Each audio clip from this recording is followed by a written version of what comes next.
Ada yang pernah ke Gresik nggak? Ya pernah dong tentunya. Ya, kota Gresik. Kota Gresik merupakan kota industri. Kota yang terkenal banyak sekali pabriknya. Kota Gresik juga dijuluki kota wisata. Banyak sekali wisata yang ada di Gresik. Misalnya Lontar Sewu, Setigi wisata bajak laut, dan lain sebagainya. Kota Gresik juga dijuluki oleh kota santri. Karena memang di Gresik sendiri banyak sekali pesantren tua yang berkembang pesat. Dan yang terakhir, kota Gresik dijuluki kota pudak. Karena memang makanan khas Gresik adalah nasi kerawu yang enak dan jajanan pudak.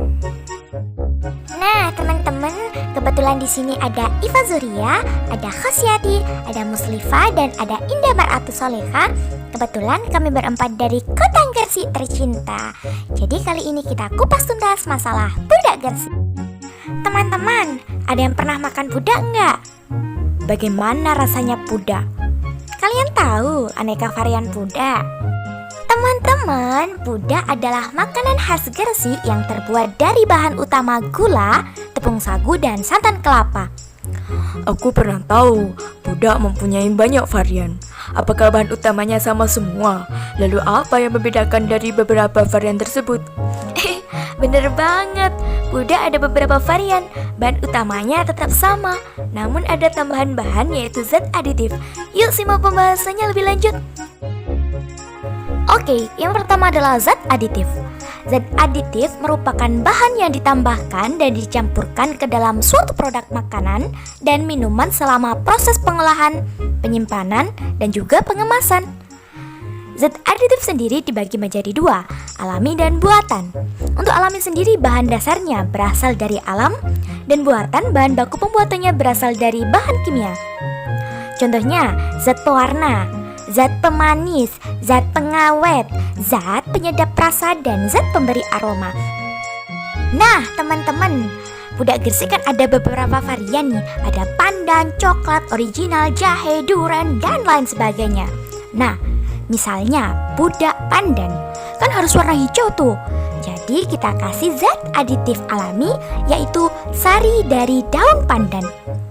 Namun, sari daun pandan menghasilkan warna yang kurang menarik. Jadi kita tambahkan zat aditif buatan yaitu periksa warna hijau.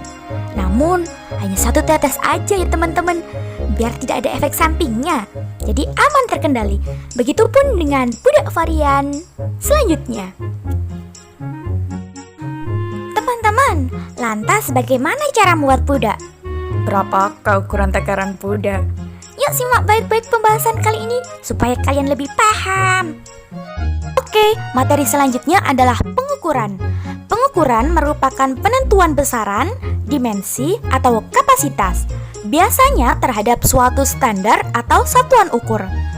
Pengukuran sendiri dapat dibagi menjadi dua, dengan satuan baku, yaitu satuan yang dapat diterima secara internasional, semisal massa, suhu, dan lain-lain. Selanjutnya adalah dengan satuan tidak baku, satuan yang menghasilkan nilai ukuran yang berbeda antara satu orang dengan orang lain, misalnya jengkal telapak tangan dan kaki. Pasti beda ya. Oke, cara membuat pudak. Yang pertama, siapkan alat dan bahan yang akan digunakan.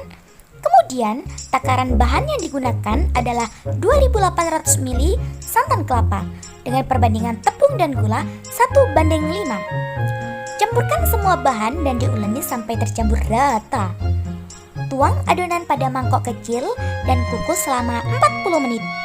Kemudian, angkat adonan dan taruh dalam pelepah daun pinang yang sudah dijahit dengan takaran sama dan pas. Kemudian, ketika sudah dalam pelepah daun pinang, kukus lagi dengan dandang kukus selama 40 menit. Lalu angkat kukusan dan dinginkan, kemudian diikat dengan tali benang. Dan tada, pudak siap disajikan. Jangan lupa teman-teman, pembungkus pudak menggunakan pelepah daun pinang. Mengapa? Yuk bahas lebih lanjut.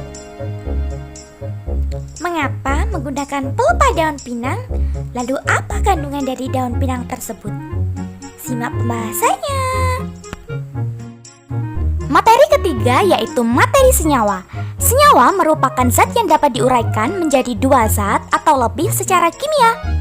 Pelepah Pinang harus disama untuk membersihkan dari kotoran dan lain sebagainya. Setelah itu dijahit dengan benang supaya tidak bocor dan awet atau tahan panas. Kandungannya adalah senyawa larut air, lemak dan wax, pektin, lignit, selulosa, dan hemiselulosa. Serat pelepah pinang merupakan salah satu serat alami dalam pembuatan komposit secara alamiah. Namun pemanfaatannya masih perlu dikembangkan. Nah, adapun bentuk L pada jahitan hanya bentuk pembungkus yang unik dan turun-temurun.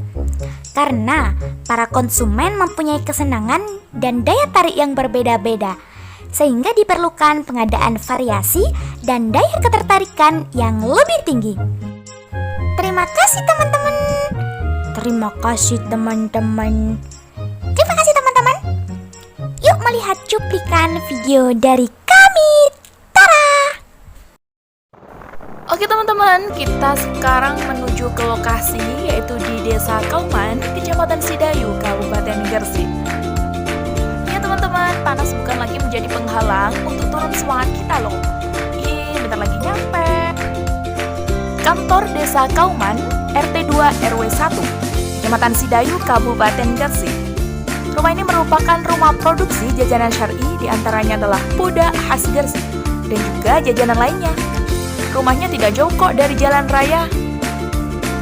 Jajanan Syar'i Desa Kauman, Kecamatan Sidayu, Kabupaten Gresik menyediakan berbagai macam makanan, catering, snack, cookies, dan cake, serta beberapa produk lainnya. Di antaranya adalah Puda khas Gresik dan makanan Gresik lainnya.